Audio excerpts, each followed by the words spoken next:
On a quiet night in October 2022, two men driving through Bekasi, Indonesia, had no idea they were about to uncover a mystery that would shock an entire country.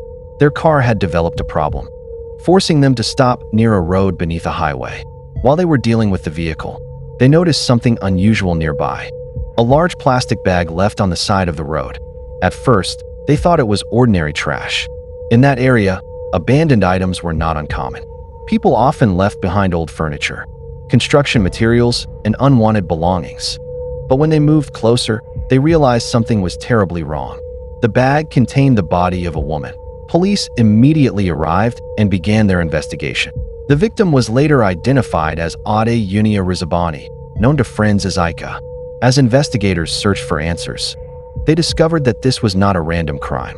The person connected to her death was someone she knew, someone she trusted, someone many people considered a kind and respected member of society. His name was Christian Rudolf Martahi Tobing. To the outside world, Rudolf appeared to have the perfect image. He was involved in church activities. He worked with children who needed special support. He was known by friends as calm and helpful. But behind that public image was a story of anger, resentment, and a plan that would eventually destroy several lives. The case became even more shocking when investigators discovered CCTV footage from an apartment building. The video showed Rudolf walking through the building with a shopping cart. He looked relaxed. He even smiled at another person inside the elevator. At first glance, it looked like an ordinary moment, but investigators believed that hidden beneath the items covering the cart was evidence of a crime that had already taken place. The image of a smiling man calmly leaving the building became one of the most disturbing parts of the case. But to understand how this happened, we have to go back years earlier, to the life of a man who seemed completely different from the person investigators would later reveal. Before the crime made headlines across Indonesia, Rudolf Tobing was not someone people feared. To many who knew him, he was the opposite. He was seen as a religious man who dedicated time to helping others. Through his church involvement and his work supporting children with special needs, he built a reputation as someone patient and caring. People trusted him, friends respected him. His community believed they understood the kind of person he was. But investigators later discovered that behind this calm appearance was a complicated, personal history. Rudolf had grown up learning to hide his emotions. According to reports, his childhood included experiences that affected the way he handled anger and disappointment. Instead of openly dealing with conflict, he often kept his feelings inside. Over time, unresolved emotions became something he carried with him. Academically, Rudolf was considered intelligent and focused. He developed an interest in theology and wanted to build a future connected to religion. He spent time studying and eventually became deeply involved in church activities. Later, he became known as a young pastor and continued building a life centered around faith and service. He also created religious content online, where he worked with several friends who helped with production and ideas. Among those friends was Ade Yunia Rizabani, better known as Ika. Their relationship appeared normal from the outside. They worked together. They communicated often. They trusted each other. No one around them imagined that their friendship would eventually become connected to a tragic crime. However, investigators later found that Rudolf had been carrying resentment from a failed business relationship years earlier. The conflict involved a former friend named Hardman. While others moved forward after the disagreement, Rudolf continued holding on to anger. According to investigators, he began seeing the situation differently over time. A former friend became an enemy in his mind, and when he later saw people close to him maintaining friendships with Hardman, he interpreted it as another betrayal.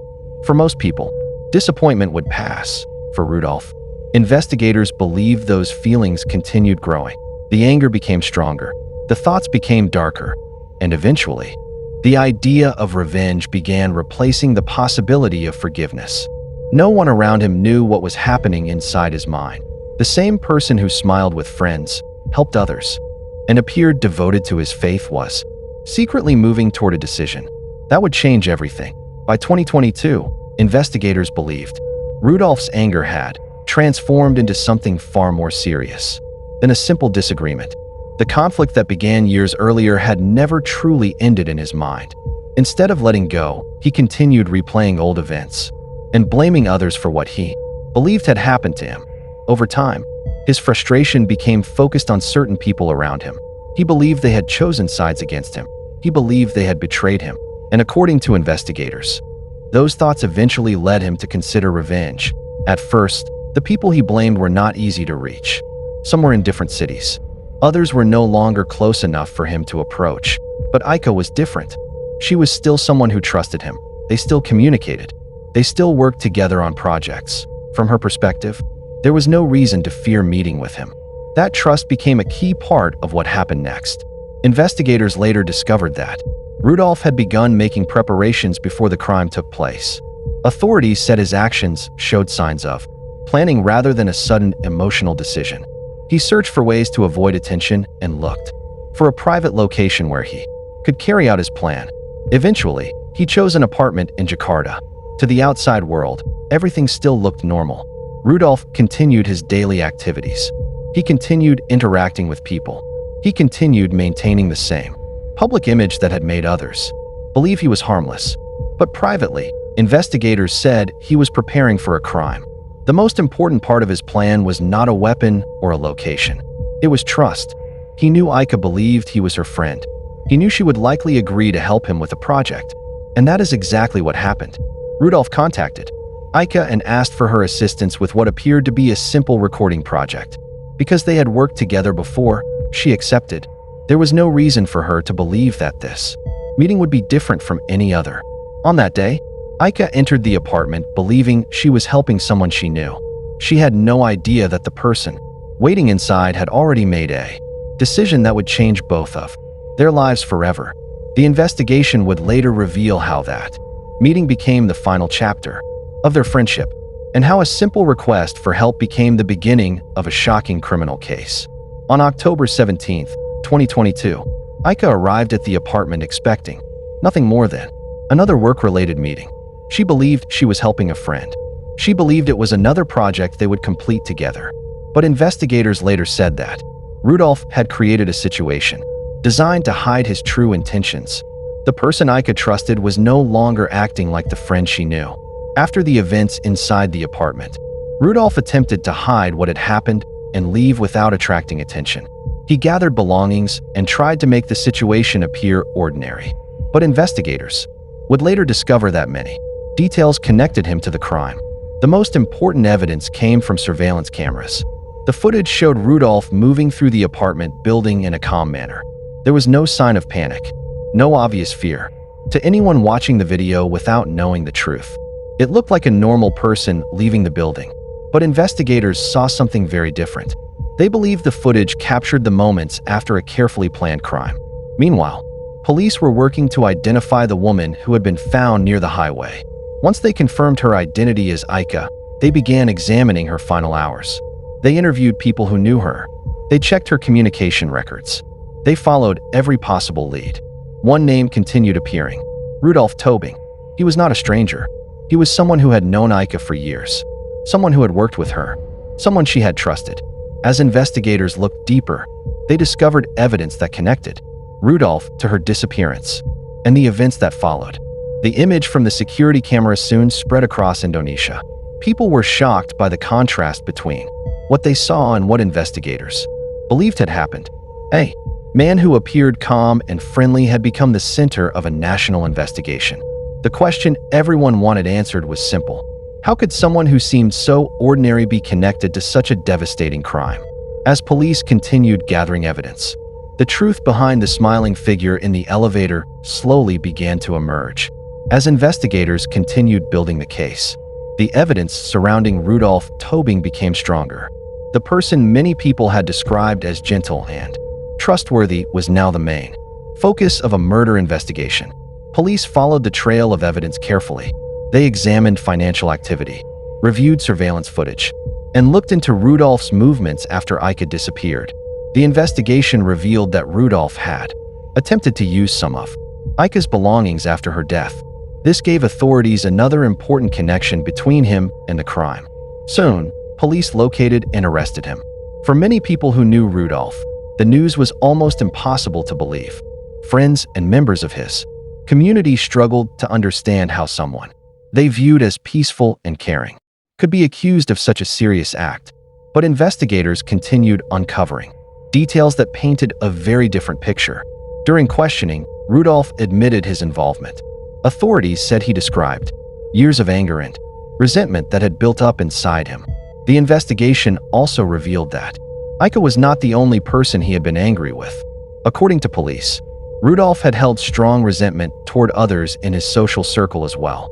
The case raised difficult questions about hidden emotions, personal conflicts, and the danger of allowing anger to grow without being addressed.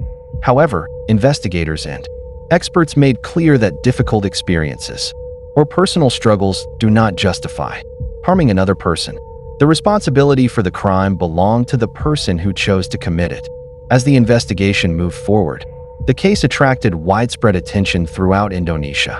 The image of Rudolf smiling in the elevator became a symbol of the shocking contrast between appearance and reality. Many people asked the same question. Was the person they saw every day the real Rudolf, or was it only one side of him? The answer would ultimately be decided in court, and the next stage of the story would move from the investigation room to the courtroom, where Rudolf would face judgment for his actions. After the investigation was completed, the case moved into the courtroom. The trial attracted significant attention across Indonesia. Many people followed the proceedings because the case involved someone who had once been seen as a respected member of the community. The court examined the evidence presented by investigators and prosecutors.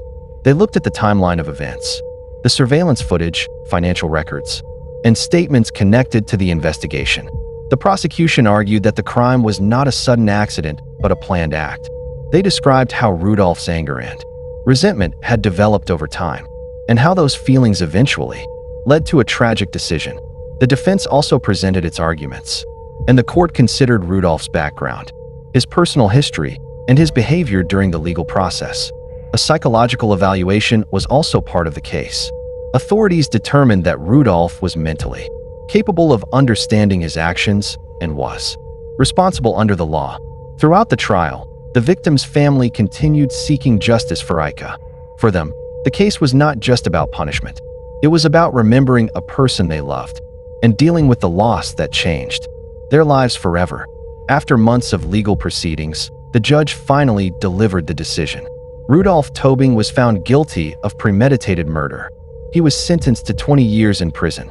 The verdict officially closed the courtroom battle, but it did not end the questions surrounding the case. People continued wondering how someone could maintain a respected public image while hiding such intense anger and resentment.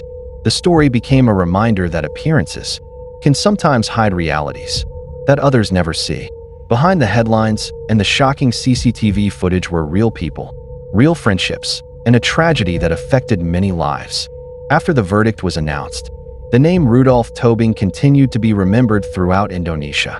The case remained in public discussions because of one disturbing contrast. The person people thought they knew, and the person revealed through the investigation, seemed completely different. Before the crime, Rudolf was viewed by many as a religious figure, a helper, and someone who worked with vulnerable children. After the investigation, the public saw a different story, one involving hidden resentment, betrayal, and a decision that caused irreversible damage. For Ika's family, however, the case was never just about a shocking headline or a viral video. It was about losing someone they loved, a friend, a family member, a person whose future was taken away. No sentence could truly repair that loss. The case also started conversations about the importance of dealing with anger and conflicts in healthy ways. Experts explained that painful experiences and personal struggles may influence a person's emotions, but they never excuse violence or the choice to harm another person. The image that remained in many people's minds was the CCTV footage of Rudolf calmly walking through the building, a simple moment that became a symbol of the entire case.